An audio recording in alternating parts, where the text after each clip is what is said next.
So I know it's been a second since I've made a video, but maybe I'll make a video talking about that. But I'm going to show you guys what I watched in February. Good little stack. I'm already getting a little bit for March going.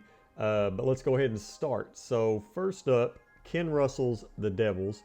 I actually really enjoy this film a lot. I'd like to see the uncut version. I actually think there's only a DVD of this. Funny enough, I don't think... I think it's Warner Brothers. Warner Brothers won't let the Blu-ray out and the uncut version, so kind of sucks, but for what it is, I really enjoy it a lot. Can't wait to check out more of Ken Russell's stuff. The Straight Story, I love David Lynch.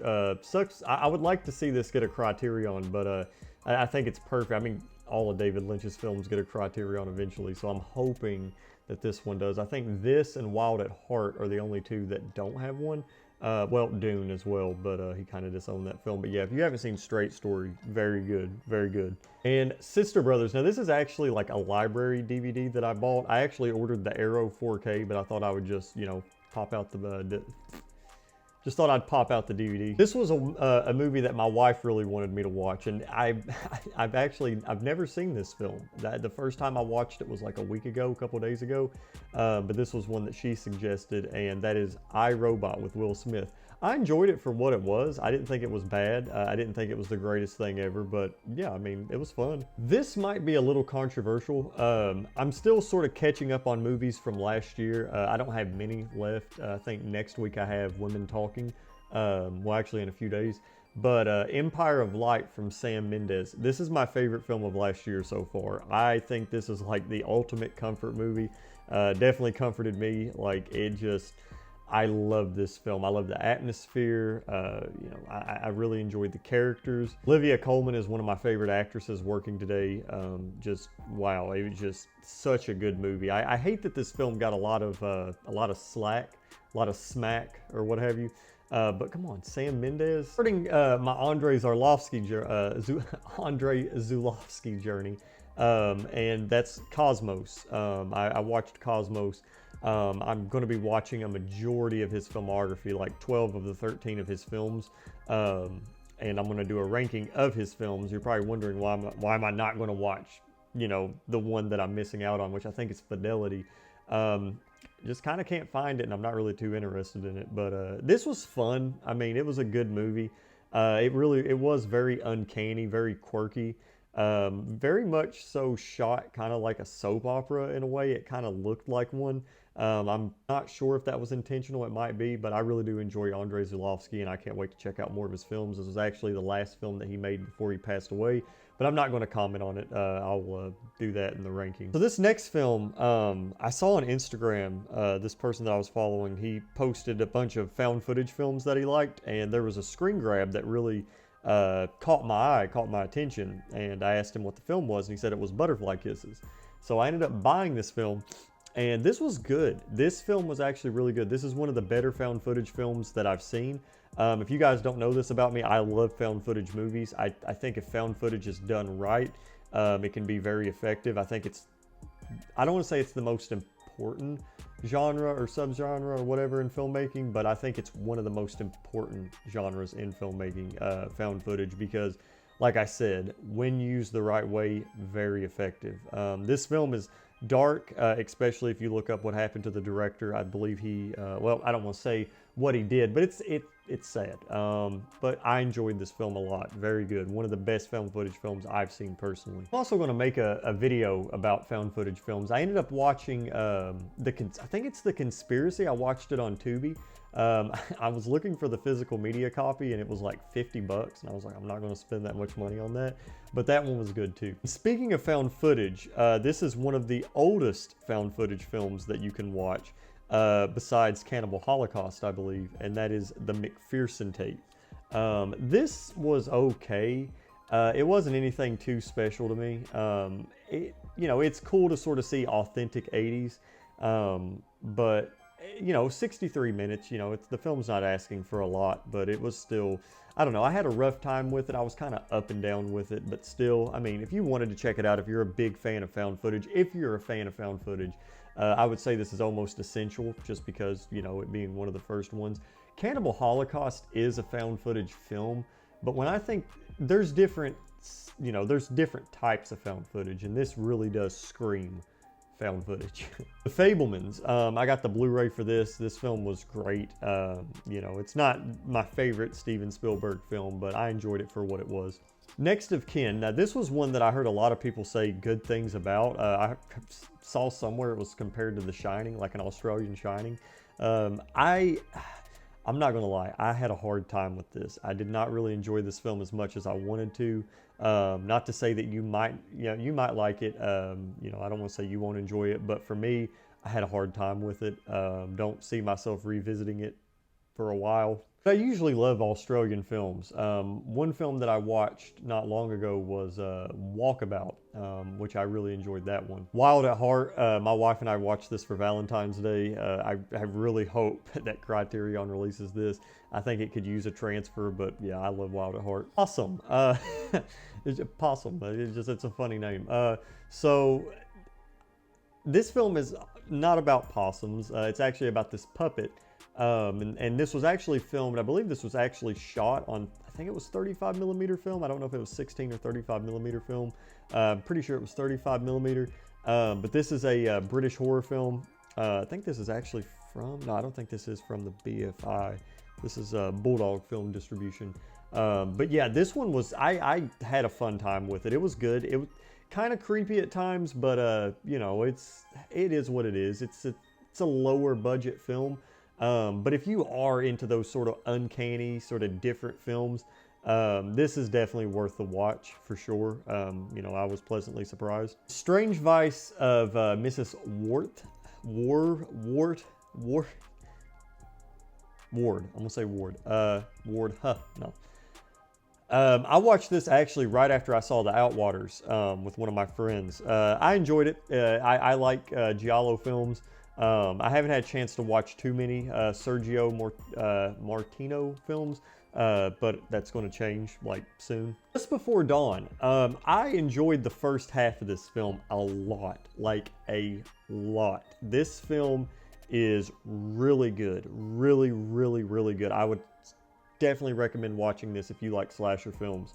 But I don't know, I had kind of a difficult time with the last the last fourth of it, but I really enjoyed the beginning of it, especially when they cued Heart of Glass in there. I was not expecting that at all. But yeah, this is a good slasher. Schizoid. I actually did not watch the 4K version. I was actually at my father-in-law's house and he wanted to watch a movie and we were on Paramount Plus. And I was like, well, Schizoid is in my pile. I haven't seen it yet. I did not watch X-Ray. I don't know when I'll get to that. But yeah, I didn't like Schizoid at all. It has Klaus Kaczynski, and I mean, it's got a decent atmosphere, you know, to it. But other than that, I really just didn't care. Duel. So Steven Spielberg's first film, and then I got to watch his latest film. Yeah, I like this one. It reminds me a lot of Road Games. I don't know why, but like the Hitcher Road Games. There's just something about the what's that one film called? Joyride with Paul Walker. There's just something about films with chases in the desert that I really like. I don't know. It's a perfect storm. I don't see how it can, you know, they can never mess up. If the film's like that, you can't mess up. At least for me. But yeah, I really enjoy Duel. It's actually getting a 4K this year. Next up, Saint Maud. This was another film that I really enjoyed. I'd never seen it before. And it was one that I'd seen a lot of people talk about this film. And I was always intrigued, but I got it for like $10. And while I didn't really find it scary, it was very thought-provoking, especially with the ending, which I won't spoil anything. But I would highly recommend watching this, especially for, you know, people that are a big fan of A24 films. Seriously, I enjoyed this a lot. It exceeded my expectations, I think. Bones and All, saw this in theaters as well, but I had a chance to get the Blu-ray. I like Bones and All, I thought it was good. Not my favorite Luca Guadagnino film, but you know, Timothée Chalamet and Taylor Russell were great in it. Suspiria is still, I think Suspiria is my favorite. Caveat, I enjoyed this as well. You know, it kind of drug a little bit, especially for something that is 88 minutes, hour and a half. You know, it's set in one location. It's a Shudder original, which I actually really enjoy Shudder originals. But this one was good. I was very interested when I saw a few clips from it, and I wasn't disappointed at all. It's just, you know, it felt kind of long. It was on the longer side for me, even at 88 minutes, but I still enjoyed it. Now I'm getting into sort of some of the special ones. This was from BFI. I watched Bait from Mark Jenkins. I have not had a chance to see Ennie's Men yet, but I'm excited to watch that. I enjoyed Bait. This was so good. I really, really enjoyed this. I'd like to see Mark Jenkins films come to the Criterion Collection or a Region A label, because this is a Region B release.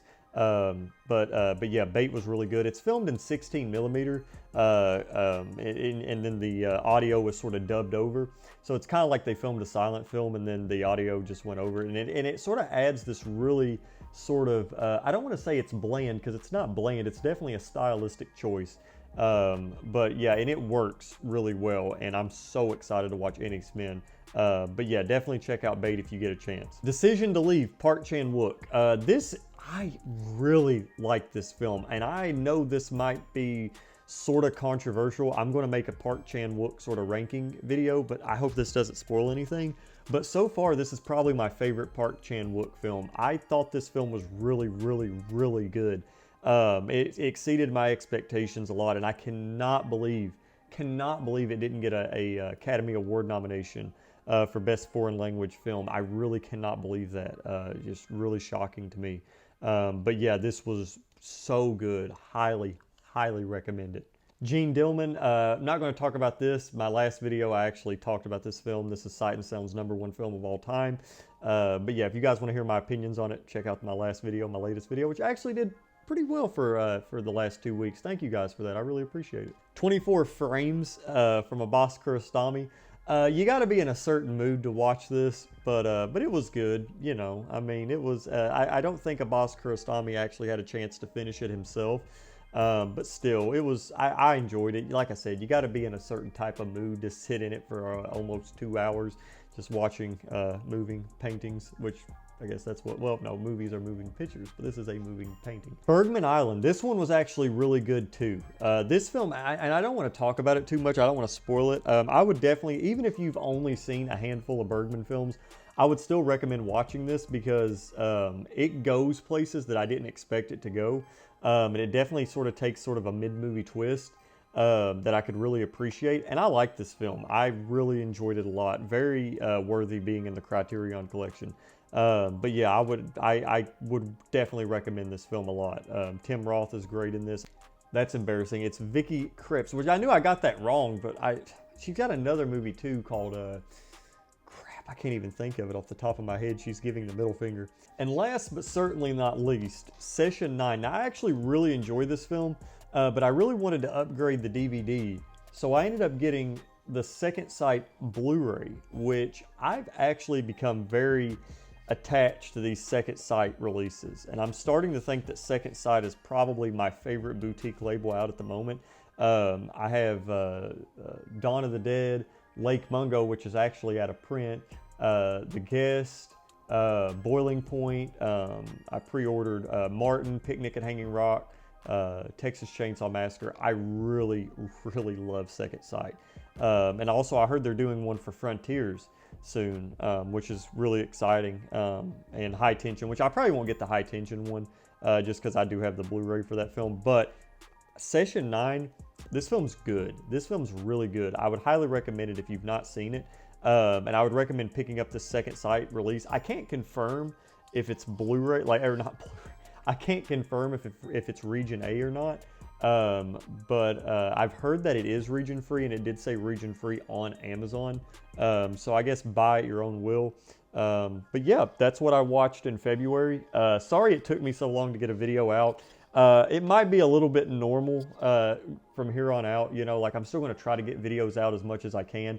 It's just the last 2 weeks have kind of been and I'm filming soon, Pesadilla, and we're actually launching a new Indiegogo, which I'll have a video about that soon, with some new perks, which will be really exciting. But yeah, I hope you enjoyed this video. Also, I guess I would throw this in here just because I do talk about gaming somewhat.